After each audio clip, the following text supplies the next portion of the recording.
Hello बच्चों, इस बार मैं एक डेटा लेके आया हूँ जो काफ़ी लोगों के बीच में एक चर्चा बना दिया है मैंने कि क्या आपको first round all India counselling, second round या मॉप अप राउंड तक जाना चाहिए कि नहीं जाना चाहिए। और इसमें अलग-अलग व्यूज़ हैं, कुछ लोगों को लगता है सीटें बहुत कम होती हैं, कुछ लोगों को लगता है कि यार कहीं रिस्क ना हो। तो मैं इसमें बताऊँगा किसको जाना चाहिए, किसको नहीं जाना चाहिए। जाना चाहिए तो कैसे प्लान करके जाना चाहिए, कुछ एग्ज़ाम्पल ले लेंगे। इस एग्ज़ाम्पल भी मैंने सेलेक्ट कर रखा है। एक तो केजीएमयू लखनऊ का लिया है ऑल इंडिया कोटा के थ्रू।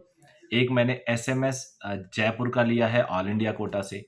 एक मैंने वीर चंद सिंह गढ़वाली मेडिकल कॉलेज जो करीब-करीब 18,000 तक चला जाता है, वो ऑल इंडिया से उसको भी ले लिया है।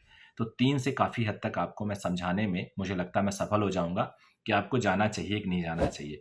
मेरा क्या व्यू है, आपके क्या जो डाउट्स हैं उसके आंसर क्या है मेरे पास, फ्रीक्वेंटली आस्क्ड क्वेश्चन एफएक्यूज़ कहते हैं ना, वो क्या है? तो इन सब पे मैं पूरा डिटेल में इस वीडियो में बात करने वाला हूँ।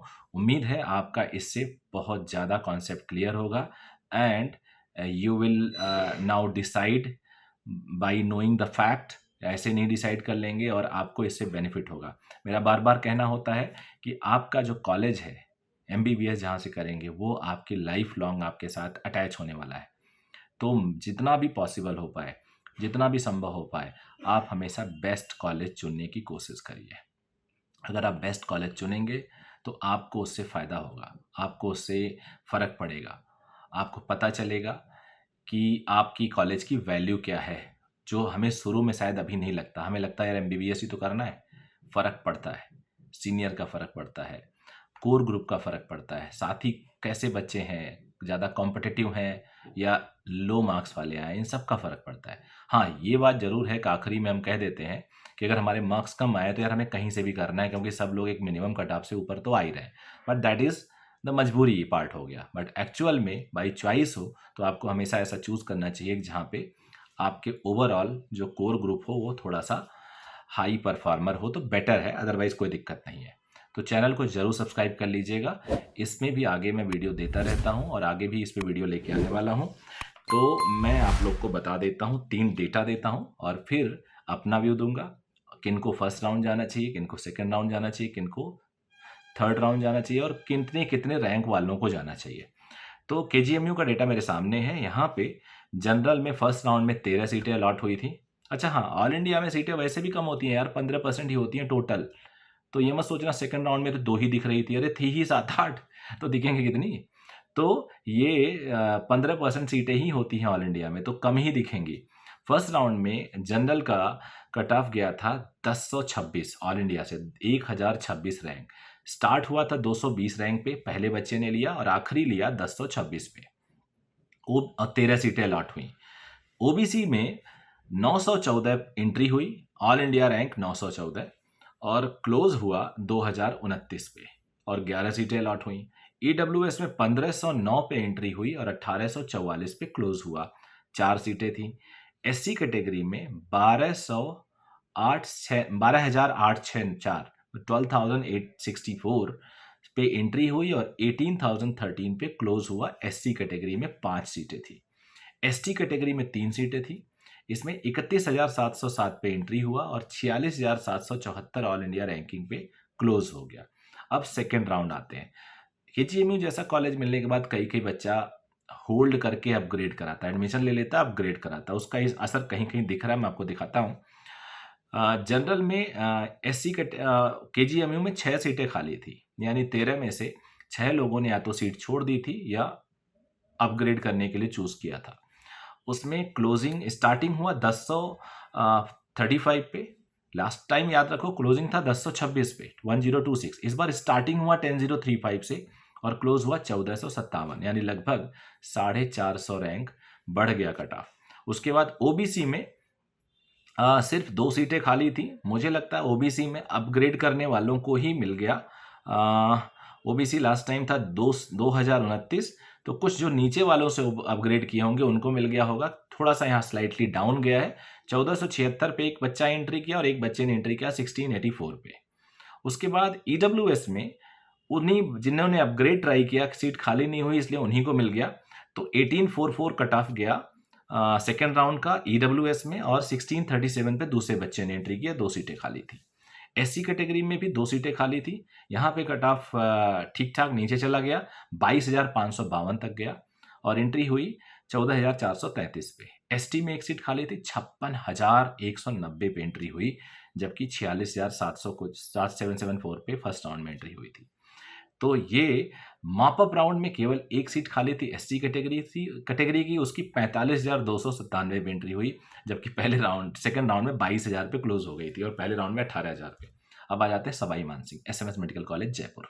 यहाँ पे जनरल कैटेगरी में 11 सीटें थी ऑल इंडिया से, 276 पे एंट्री हुआ और 829 पे क्लोज हो गया, बहुत ऊपर कट ऑफ गया। ओबीसी में फर्स्ट राउंड में 12 सीटें थी, 627 पे स्टार्ट हुआ, 1440 पे क्लोज हो गया। ईडब्ल्यूएस में 967 पे स्टार्ट हुआ, 1518 पे क्लोज हो गया, 4 सीटें खाली थी। एससी कैटेगरी में 9125 से स्टार्ट हुआ, 13843 पे क्लोज हो गया, 6 सीटें खाली थी एससी कैटेगरी में। एसटी में 7412 पे स्टार्ट हुआ, 16234 पे क्लोज हुआ, 3 सीटें खाली थी। सेकेंड राउंड में आ जाते हैं। सेकेंड राउंड में एसएमएस जैसे कॉलेज की भी जनरल में 3 सीटें खाली थी और कट ऑफ चला गया 959। पहले राउंड में गया था 829, दूसरे राउंड में 959। 857 पे एंट्री हुई, 959 पे क्लोज हुआ। उसके बाद ओबीसी में 1 सीट खाली थी जो 2198 में क्लोज हुई। ईडब्ल्यूएस में कोई सीट नहीं। एससी एसटी में 1-1, एससी में 12,864 गया, थोड़ा सा नीचे हो गया, और एसटी में 17,953 हुआ। मॉपअप राउंड में ये 2 सीटें ओबीसी में खाली हुई, एक ने लिया 3,764 पे, दूसरे ने लिया 3,988, जो बहुत नीचे गया एज कंपेयर टू बाकी जो 2 राउंड है, उनको काफ़ी फायदा हो गया बच्चे को। अब आ जाते हैं वीर चंद सिंह गढ़वाली श्रीनगर। यहाँ पे काफ़ी नीचे दिख रहा है क्योंकि ये थोड़ा लोअर रैंक कॉलेज है। जनरल पे पहले राउंड में 8 सीटें, ओबीसी में 7 सीटें थी, ईडब्ल्यूएस में 2, एससी में 3 और एसटी में 2। जनरल में 7,143 पे एंट्री हुआ, 7,143 पे क्लोज हुआ, 9,353 पे। उसके बाद ओबीसी में एंट्री हुआ 9,672 पे क्लोज हुआ, 12,268 पे। ईडब्ल्यूएस में एंट्री हुई 10,439 पे, क्लोजिंग हुआ 10,690 पे। एससी पे एंट्री हुई 62,852 पे, क्लोजिंग हुआ 64,268 पे। एसटी में एंट्री हुई 80,052 पे, क्लोज हुआ 97,317 पे। अब आ जाते हैं सेकेंड राउंड, ऑल इंडिया से बोल रहा हूँ। जनरल में 7 सीटें खाली थी, ओबीसी में 7 सीटें, ईडब्ल्यूएस में 2 सीटें, एससी में 3, एसटी में 1, और मॉपअप में भी खूब सीटें खाली थी। 4 general, 5 OBC, 2 EWS, 2 SC, ST में नहीं थी। तो सेकेंड राउंड में जनरल में क्लोज हुआ 12,497, 10,776 से स्टार्ट हुआ, 12,497 पे क्लोज हुआ। ओबीसी में 12,843 पे क्लोज स्टार्ट हुआ, 13,436 पे क्लोज हुआ। ईडब्ल्यूएस में 12,573 पे स्टार्ट हुआ, 13,187 पे क्लोज हुआ। एससी पे 69,096 पे क्लोज स्टार्ट हुआ, 75,293 पे क्लोज हो गया। एसटी में 96,730 पे स्टार्ट हुआ, 96,730 पे क्लोज हो गया, यानी 1 ही सीट खाली थी। उसके बाद आ जाते हैं मॉपअप राउंड। मॉपअप राउंड में 15,989 पे स्टार्ट हुआ, 16,701 पे क्लोज हुआ। उसके बाद दूसरे में ओबीसी में 16,505 से स्टार्ट हुआ, 19,465 पे क्लोज हो गया। ईडब्ल्यूएस में 18,426 पे स्टार्ट हुआ, 18,492 पे क्लोज हुआ। और एससी में 93,381 पे स्टार्ट हुआ, 94,871 पे क्लोज हुआ। याद रखिएगा, जनरल में 4, ओबीसी में 5, ईडब्ल्यूएस में 2, एससी में 2, ये सीटें बची थी। यहाँ पे गौर करने वाली बात है, जहाँ पे 9,353 पे फर्स्ट राउंड में सीट क्लोज हो गई थी, जनरल की वो जा रहा 16,700 पे, लगभग डबल के आसपास। ओबीसी में 12,268 पे क्लोज हो गया था, वहां जा रहा 19,400, 7,000 नीचे। ईडब्ल्यूएस में 10,690 पे क्लोज हुआ था, वहां 18,892 पे जा रहा है। इतना ज़्यादा ड्रॉप हो रहा है। एससी में 30,000 से ऊपर का ड्रॉप हो रहा है। तो ये ड्रॉप आपको मिल सकता, फ़ायदा मिल सकता अगर आप मॉपअप तक जाते हो। अब मॉपअप पे किसको जाना चाहिए वो देख लेते हैं। देखो जनाब, मॉपअप में उनको जाना चाहिए जिनके पास एक्सप्लोर करने की बहुत सारी बातें हों।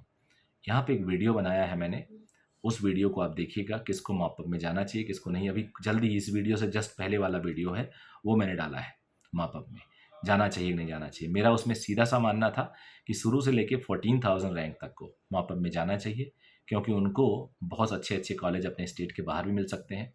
अगर आपके स्टेट में सफिशिएंट अच्छे कॉलेज हैं, जैसे यूपी, महाराष्ट्र, राजस्थान, मध्य प्रदेश, बिहार, दिल्ली, तब तो मत जाओ। अगर नहीं है तो आपको जाना चाहिए। 14,000 रैंक तक दोनों काउंसलिंग करानी चाहिए। 14,000 से 18,000 में बहुत ज़्यादा आपको पॉसिबिलिटी नहीं बनती है, तो वहाँ पे आप अपने स्टेट में रह सकते हैं। 18,000 के ऊपर भी आपको ज़रूर जाना चाहिए, क्योंकि कई बार आपको बहुत ख़राब कॉलेज मिल सकता है, अपने यहाँ शायद ना भी मिले। मतलब कुछ-कुछ कॉम्पिटेंट स्टेट्स हैं, जैसे राजस्थान में शायद ना मिले, हरियाणा में शायद ना मिले। तो ऐसी जगहों पे हिमाचल, तो आपको अपने स्टेट से बाहर एक्सप्लोर करना चाहिए। हिमाचल में तो स्टेट काफ़ी लो जाता है, मैं ऑल इंडिया क कन्फ्यूज़ होके गलत बता दिया।